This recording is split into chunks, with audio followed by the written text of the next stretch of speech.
Kampung Borogan adalah satu kampung yang kecil, aman dan sunyi. Sebab dia ramai, penduduk pun tidak ramai, lebih kurang 700 orang saja. Dan 95% adalah bangsa Cina. Utara banyak segar, banyak bagus. Pandangan pun cantik juga, ada bukit. Borogan dikelilingi oleh bukit bukau. Ada waterfall. Kebanyakan orang Borogan bekerja sebagai menoleh getah atau menternak ikan, ayam, farming lah.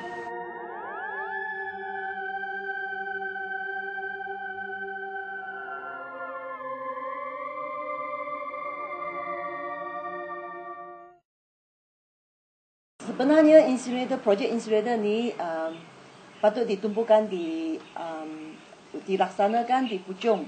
Tapi kerana penduduk Puchong membantah dengan kuat, maka projek ni pun dipindah ke Borogan. Pada masa itu, ialah pada tahun 2002, kami pun rasa risau. Apabila kami baca surat khabar dan mendapat tahu ini berita, kita pun rasa risau sampai tak boleh tidur. Masa kita tidur, kita mimpi tentang itu incinerator. Kita banyak susah hati. Kita risau tak tahu macam mana kita penduduk sahaja, macam mana boleh fight dengan kerajaan. Kerajaan itu kuat. Apabila kami pergi ke internet dan kami dapati luar negeri sudah berhentikan kegunaan ni incinerator, sebab dia akan apabila dia akan membakar ni sampah, dia akan keluar satu dioxin, satu toksik lah yang panggil dioxin, dan dioxin ni akan membawa kanser kepada kami. Sakit kulit ke, kanser, banyak penyakit-penyakit yang tak payah lah. Jadi kita pun risau lah. Kita rasa incinerator ni akan mencemar kesihatan kami, juga akan mencemar alam sekitar. Kami rasa tidak patutlah didirikan di sini lah, atau di Malaysia lah, di mana-mana tempat lah.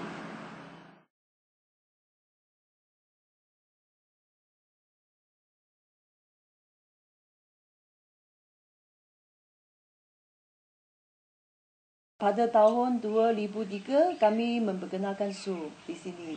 Dan kami pun datang sini meminta bantuan dari Encik Zulkifli. Apabila EIA diluluskan oleh ini Jabatan Alam Sekitar, kami pun merasa kecewa lah.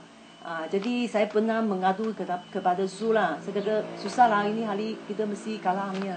Tapi Encik Zulkifli selalu menggalakkan kami, jangan kecewa. Kita sebagai leader mesti mau tak boleh senang-senang kecewa.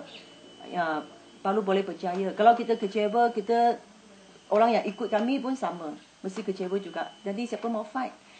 Encik Zulkifli selalu bagi kalahkan lah. Jadi kita pun continue lah untuk fighting macam ni.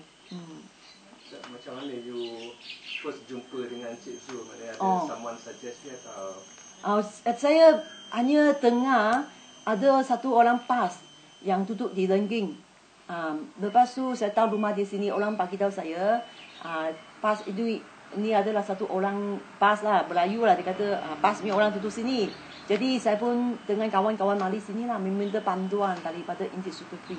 Kamu pun tak kenal dia, hanya datang sini untuk meminta bantuan, tengok dia tolong ke tidak.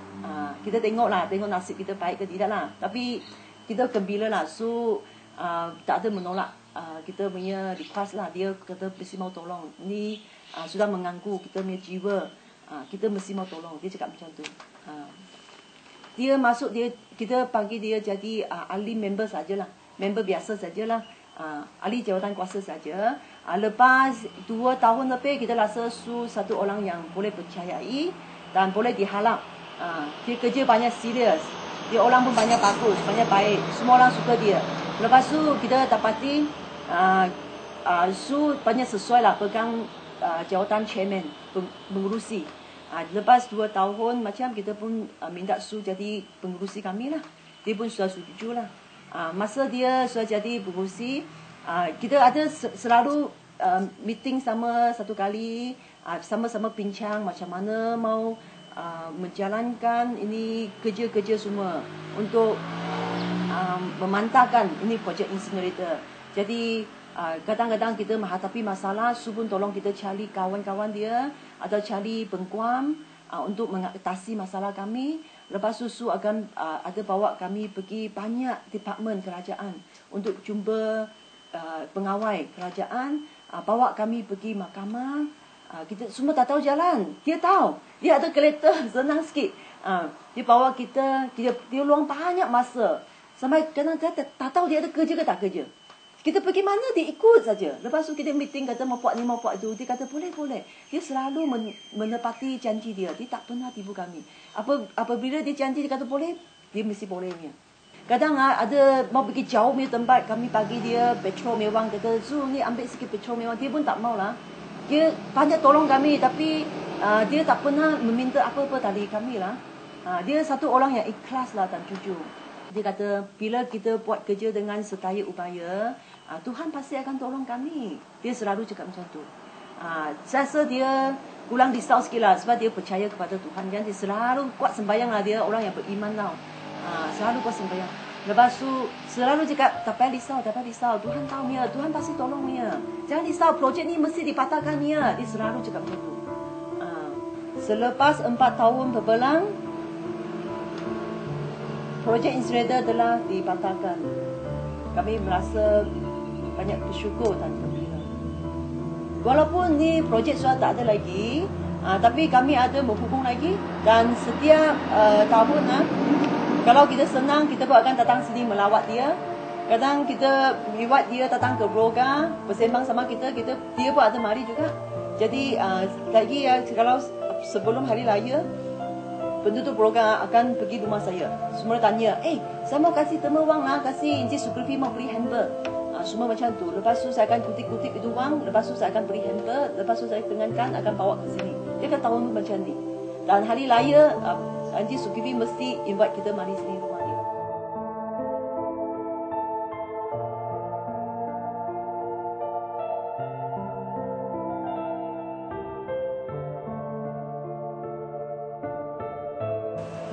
Encik Zulkifli 是一个很特别的马来人，他的为人很友善，做起事来很认真，又尽责。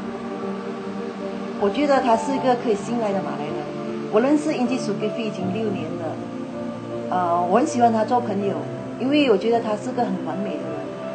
我认为他的为人很适合成为人民代议士，请大家给Zulkifli一个机会。把我们手中的票投给Encik Zulkifli，让他有机会表现自己和服务，为人民服务。我相信，如果是Zulkifli成为了你们的YB，你们一定会喜欢他，然后你们也会满意他的服务。Encik Zulkifli的标志很简单，就是好像一张青色的布，然后呢中间有一粒白色圆圆的球，就好像培纳多这样。我们只要在旁边打一个叉，就是代表我们把手中的票投给他。请大家给他这机会试一试，看一看他怎么样，你们就明白了。他是个很好的人，我相信你们会喜欢他。谢谢。Saya dapati sifat Encik Zulkifli memang sesuai menjadi YB lah. Jadi kalau beliau berjaya menjadi YB saya percaya beliau adalah seorang YB yang sempurna dan akan disayangi oleh pengundi-pengundi beliau lah. Sebab selama ni kan penduduk Broga pun sayangkan dia. Ya. Dan selama ni saya hanya mempunyai seorang kawan Melayu yang kekal, iaitu Encik Zulkifli Omar. Dan kami akan terus berkawan dan kawan sampai mati. Kami penduduk Kampung Baru Broga hampir sedikit sudah berjiran dengan loji sampah. Ketika kami dalam keadaan yang resah, di manakah Fadi MCA yang mewakili Tionghoa? Apabila kami berdoa, nasib baik datang seorang wira, namanya Zulkifli Omar. Kami bersyukur kepada Encik Zulkifli kerana sudi menolong kami sehingga perang dimenangi. Kini kampung kami aman dan sunyi. Kami masih ingatkan kawan Melayu ini.